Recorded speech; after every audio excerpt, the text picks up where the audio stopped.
Hello everyone, Madhu Koga here. Okay, so this video's been a long time coming, so I'm finally going to speak on it regarding the controversy, the Igbo versus Ikwerre controversy. Unfortunately, there's a lot of unnuanced takes out there. Some very unfortunate takes if you search online. It's seen as like real black and white. Yeah, and it's obviously a lot more nuanced. So let me just get into the reasons why. And I also said, why both sides are wrong. So by both sides, I'm referring to the Igbo nationalists or Biafra nationalists on the one hand, then the Ikwerre nationalists on the other. Um, so yeah, I get a lot of this is political too. So I'm going to try to stay out of politics as much as I can and focus more on the linguistic reality.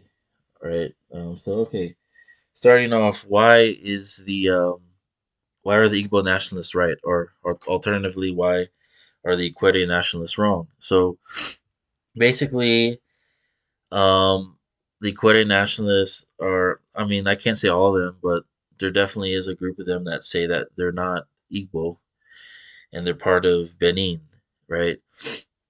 And that's just not true. Ikwerre is a part of Igbo. Their language, the Ikwerre language, isn't Edoid, right? It's not from Benin. It's not from the Edo grouping. It's from the Igboid grouping. Um, so that's one point. That there's no connection to Benin, at least linguistically, and there is a connection to Igbo. All right. So, and I get that a lot of Ikwerre or some Ikwerre don't want to identify with Igbo. They have their reasons for it. I'm not going to judge them. I'm not going to judge them for it. Because yeah, they have their reasons, and I get a lot of its politics. So I'm going to try to stay out of that. But I'm just talking about linguistically speaking. Okay, so on the other hand, why are the Ikwerre nationalists right and why are the Igbo nationalists wrong? So this stems from the fact that Ikwerre isn't a quote unquote Igbo dialect. It's not just a dialect of Igbo. Um, okay, so first of all, there's no. So all right, that's kind of. Let me explain that a bit. So first of all, there's no agreed upon criteria for what distinguishes a language from a dialect of a language, right? It's kind of arbitrary, right? Like who's to say that Spanish isn't a dialect of Latin, right? Depends on how far you want to go back. Then they also measure it with mutual intelligibility. So you know what is the percentage of two varieties of a language that makes them dialects of the same language? Well, there's no good answer to that, unfortunately. But if you go to Glottolog, they have a pretty strict definition of what a language is. Their baseline for mutual intelligibility is 90%. So two varieties have to be nine. If they're 90% or more mutually intelligible, that is, they can understand each other 90% or more, then they're considered varieties of the same language or dialects of the same language. So let's see how they treat Igbo, right?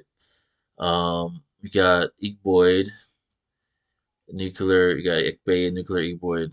Okay. See here, Ikwerre is a split, and it actually has its own dialects, right? So Ikwerre is considered, by this definition, its own language under Igboid. I don't really agree with how this is set up, but I won't go into it too much. I'll just show you this map I made based off of that, with some modifications based on my own interactions and basically what other Igbo speakers tell me about regarding which varieties they can understand and which ones they can't.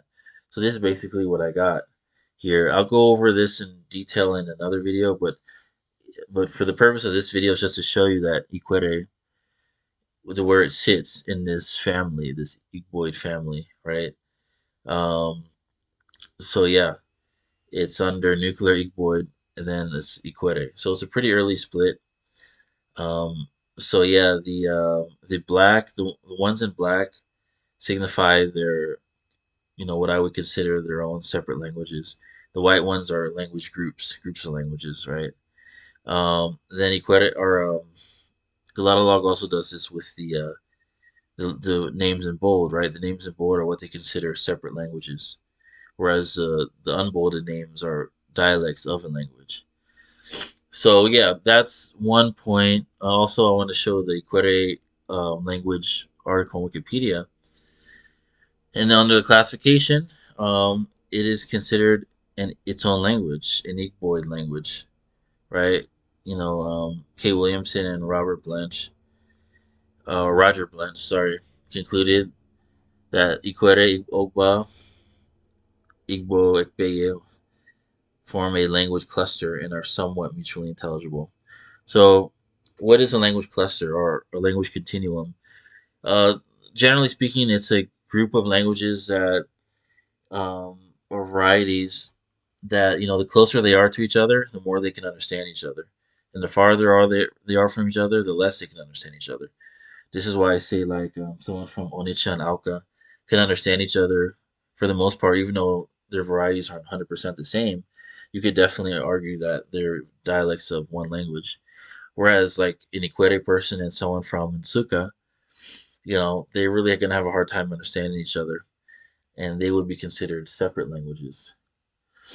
It's also worth noting that the Igbo, well, Igbo, first of all, it's a meta ethnicity, right?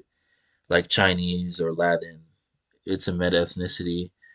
Um, and as it says here in the listed sources, Igbo as a unitary identity for all Igbo speaking people developed comparatively recent in the context of decolonization and the Nigerian Civil War.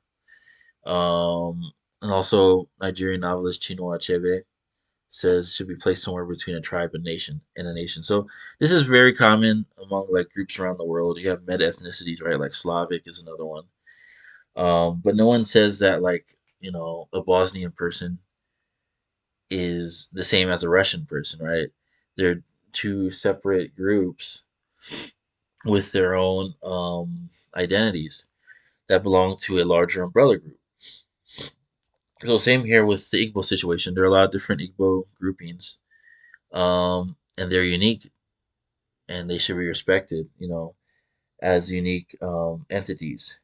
So while I said there's no agreed upon criteria for what makes a language versus a dialect, um, the only thing that's kind of the closest that comes to it is just self identity, how you self identify, right? So if Ikwerre want to self identify as Ikwerre and not Igbo, that's their prerogative. You have to respect people's sovereignty in that regard.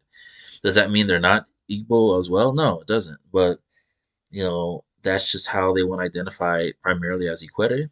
Similarly, if a Ngwa person wants to identify first with Ngwa, then that's fine, right? Like no one chastises a Portuguese person for not identifying first as Latin.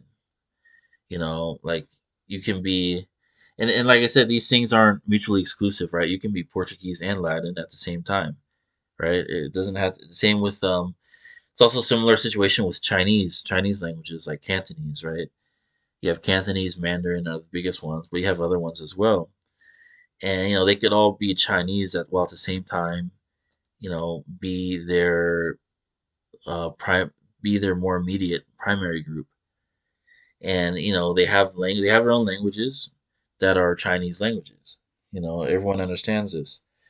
I guess a more close to home example would be the Akan of Ghana and Ivory Coast. It's a grouping just like Igbo. It's a meta ethnicity, like it's an umbrella group, and you have different languages within this grouping, like Tree and Baule, right?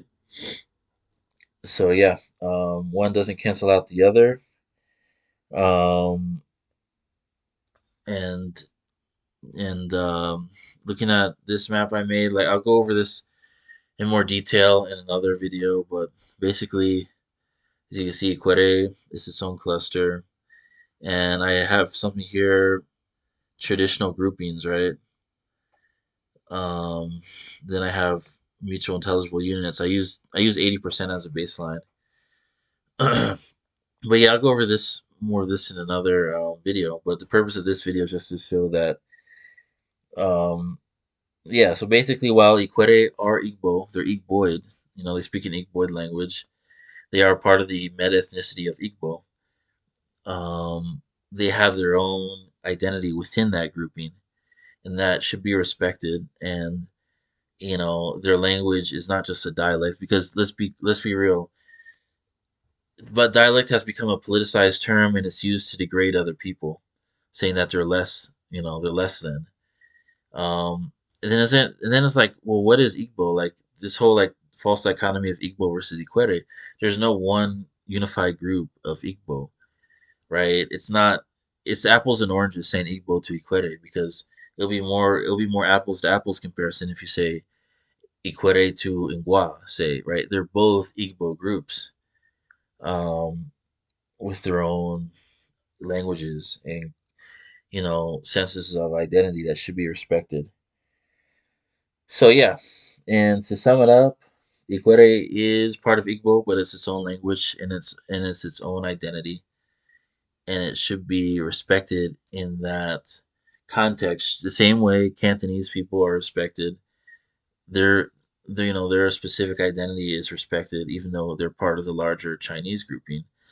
Similar with Latin groups like Spanish, Portuguese, Italians, French, etc., or Slavic groups. No one says that because a Bosnian doesn't want because like if a Bosnian person um, wants to identify as Bosnian before Slavic, no one says he's like self-hating, right? So yeah, people need to just kind of look at this in a critical way, a nuanced way, and not this kind of emotional black and white, way that's it's really just counterproductive, and it just causes people to argue online and waste a lot of time. So yeah, I'm not sure what else could be said on the matter, but let me know what y'all think. Um, leave a comment, like if you like it, subscribe if you're into this type of content, and yeah, I'll see you all on the next video.